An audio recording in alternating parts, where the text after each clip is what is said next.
betapa pentingnya tauhid uluhiyah. Naam, tauhid rububiyah penting, tetapi tidak sepenting tauhid uluhiyah.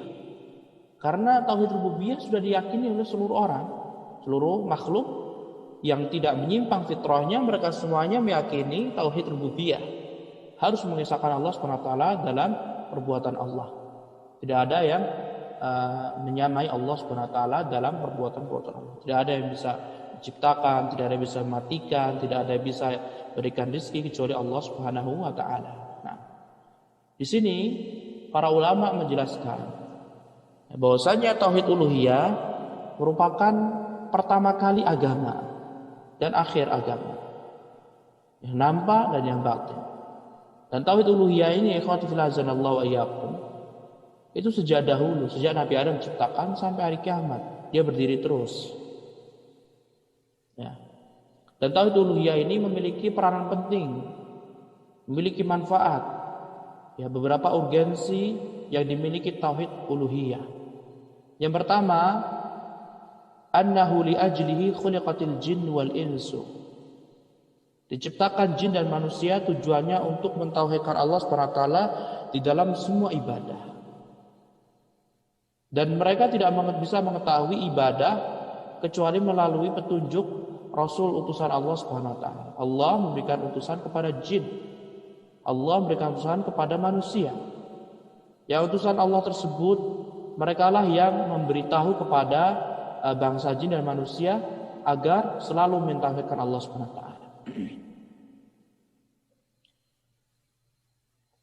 Kemudian yang kedua, annahul fariqu bainal muwahhidin wal musyrikin wa alaihi yaqa'ul jazaa'u fil ula wal akhirah.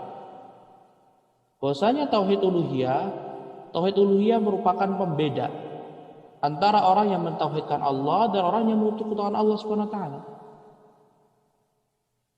Dan kadar pahala yang akan didapat seorang ketika di akhirat berdasarkan tauhidnya. Tauhid uluhiyah inilah yang menjadi pondasi dasar Allah SWT akan memberikan pahala ketika di dunia dan di akhirat.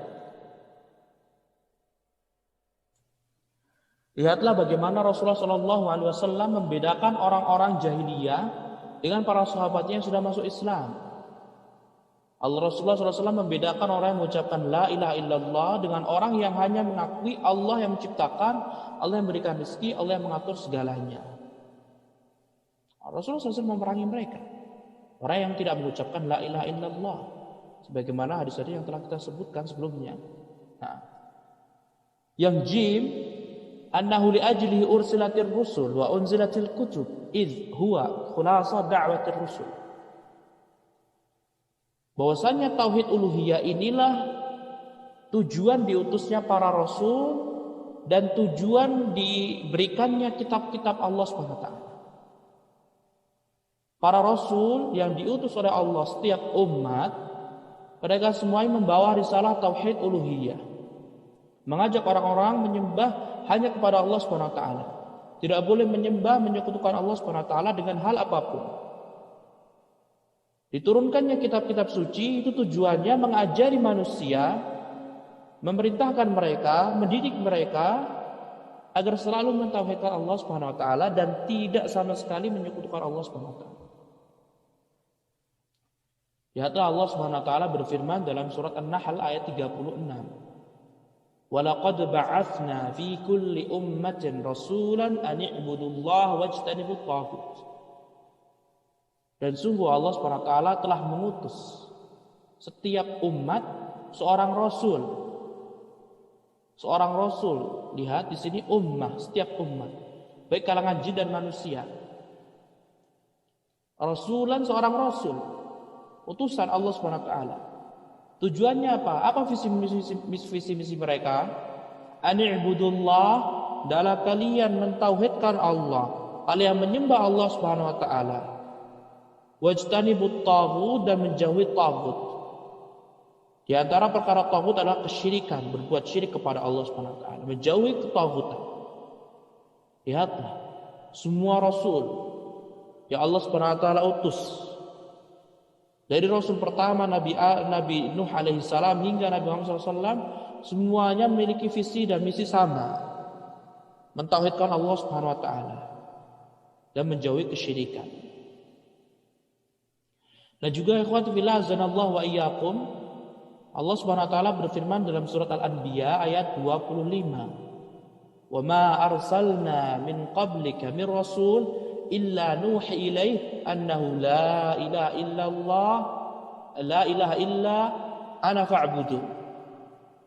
Dan tidaklah Allah Subhanahu wa taala mengutus sebelum engkau wahai Nabi dari seorang rasul. Lihatlah, Allah Subhanahu wa taala mengutus nabi-nabi sebelum Nabi Muhammad sallallahu alaihi wasallam illa nuhi ilaih, kecuali Allah Subhanahu wa taala berikan wahyu kepadanya annahu la ilaha illa ana, tidak ada yang berhak diibadahi kecuali aku, kata Allah Subhanahu wa taala. Fa'buduni, maka kalian semuanya wajib beribadah kepadaku saja.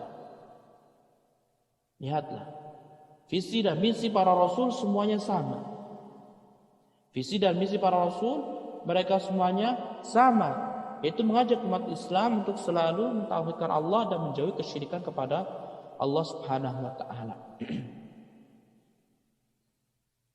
Setiap rasul mereka semuanya mengajak kepada tauhid uluhiyah, mengikhlaskan semua peribadahan hanya untuk Allah Subhanahu wa taala. Dan inilah hakikat dari kalimat tauhid la ilaha illallah. La ilaha, tidak ada sesembahan yang berhak diibadahi illallah kecuali Allah. La ilaha menafikan segala sesembahan selain Allah.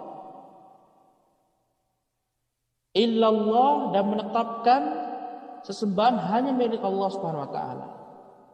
Lihatlah, ani'budullaha, hendaklah kalian beribadah kepada Allah. Menetapkan hanya sembahan milik Allah Subhanahu wa taala. Semua ibadah hanya milik Allah. La ilaha, tidak ada sesembahan, menetapkan semua harus dihilangkan. Karena lah di sini adalah la nafil jinsi menurut ulama lughah, ulama nahwu. Jadi tidak ada sesembahan sama sekali yang berhak diibadahi kecuali Allah Subhanahu wa taala. Bahkan Allah Subhanahu wa taala sebutkan dalam surah Al-A'raf ayat 85. Bagaimana Allah kisahkan di sana setiap rasul datang kepada kaumnya mengatakan u'budullah ma lakum min ilahin ghairuh. Sembahlah Allah Subhanahu wa taala, hanya kepada Allah, berdoanya kepada Allah, bukan kepada wali. Cintai hanya kepada Allah, takut hanya kepada Allah, beribadahlah hanya kepada Allah. Kata para rasul, ma lakum min ilahin ghairuh. Tidak ada sesembahan bagi kalian kecuali Allah. Tidak ada sembahan berhak diibadahi kecuali Allah Subhanahu wa taala. Kemudian ikhwatu fillah azanallahu wa iyyakum. Poin keempat, ya, betapa pentingnya akidah tauhid uluhiyah, mengesahkan Allah Subhanahu wa taala dalam segala hal ibadah, segala bentuk ibadah. Yang mana tauhid inilah yang terjadi gara-gara tauhid ini, atau hal yang mendasari perselisihan antara para rasul dan umat-umat hanyalah tauhid ini. Tauhid uluhiyah. Dan sungguh orang-orang kafir Quraisy mereka telah mengkafiri, mengingkari Nabi Muhammad SAW tatkala Nabi Muhammad SAW menyuruh pada mereka ibadah, bernazar, rasa takut, mencintai hanya untuk Allah, bukan untuk Lata, Uzza, Manat, Suwa, Hubal, Yaghut, Ya'uq, dan yang lainnya. Lihatlah, sampai mereka mengatakan pada Nabi Muhammad SAW sebagaimana Allah abadikan dalam surat Shad ayat kelima. Aja'alal alihata ilaha wahida inna hadza la syai'un ujab. Apakah Allah Subhanahu wa taala menghendaki sesembahan yang satu saja? Ini merupakan perkara yang aneh. Mereka terheran-heran. Karena dari Amr bin Al-Khuzai sampai datangnya Nabi Muhammad SAW, ratusan tahun mereka di bawah kesesatan Amr bin Al-Khuzai. Mereka semuanya menyembah patung selain menyembah Allah Subhanahu wa taala. Tetapi ikhwati fillah azanallahu wa iyyakum, mereka diberikan pikiran oleh Allah Subhanahu wa taala. Mereka mampu berpikir, mereka mampu memberikan berpikir antara kebenaran dan keburukan, kebenaran kesesatan, Islam atau kafir. Mereka tahu, tapi mereka kesombongan yang mereka lakukan itulah mendasari mereka tidak mau masuk Islam dan mengimani Nabi Muhammad SAW. Tetapi ikhwati fillah azanallahu wa iyyakum, tidak lantas Nabi Muhammad SAW berdiam diri saja. Ketika beliau sudah berhijrah ke kota Madinah, Rasulullah SAW memerangi orang-orang Quraisy. Padahal mereka meyakini adanya tauhid rububiyah. Dan itu tidak menjadikan Rasulullah SAW meyakini bahwa mereka sudah masuk Islam. Tidak. Yang dijadikan patokan masuk Islam adalah mentauhidkan uluhiyah, menjadikan seluruh ibadah hanya kepada Allah Subhanahu wa taala. Maka selayaknya kaum muslimin pun harus meninggalkan semua jenis kemusyrikan dan mencegah jalan-jalan yang menuju kemusyrikan. Lihatlah para nabi, kalau mereka menyekutukan Allah Subhanahu wa taala, amalan mereka tertolak. Walau asyraku lahabita anhum ma kanu ya'malun. Kalau seandainya para nabi mereka semuanya menyekutukan Allah, Allah akan hilangkan, pupuskan semuanya, batalkan semua amalan mereka. Bahkan Allah SWT mengatakan kepada Nabi Muhammad terkhusus, Nabi dan Rasul yang paling mulia, ulul azmi yang nomor 1. Walau asyrakta, lain asyrakta la yahbitanna amaluk. Kalau seandainya engkau wahai Nabi berbuat syirik kepada Allah, semuanya akan hilang, amal engkau akan hilang sirna. Apakah kaum muslimin tidak membaca doa tersebut? Mereka yang kondisinya, kedudukannya lebih tinggi daripada kita, para nabi, para rasul, Nabi Muhammad SAW, diberikan pengertian oleh Allah SWT.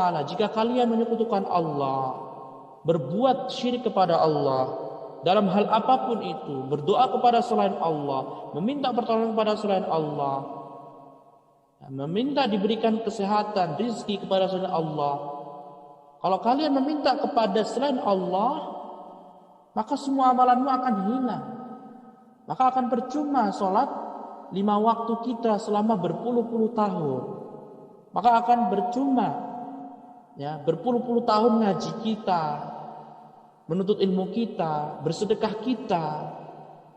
Apa bedanya kita dengan orang non-muslim? Yang mana Allah SWT katakan, wa qadimna ila ma 'amilu min 'amalin faj'alnahu haba'an mantsura. Dan amalan orang-orang non-muslim suatu saat di hari kiamat Allah Subhanahu wa taala akan datangkan amalan mereka dan Allah jadikan mereka debu, sirna. Apakah antum mau mendapatkan hal yang demikian?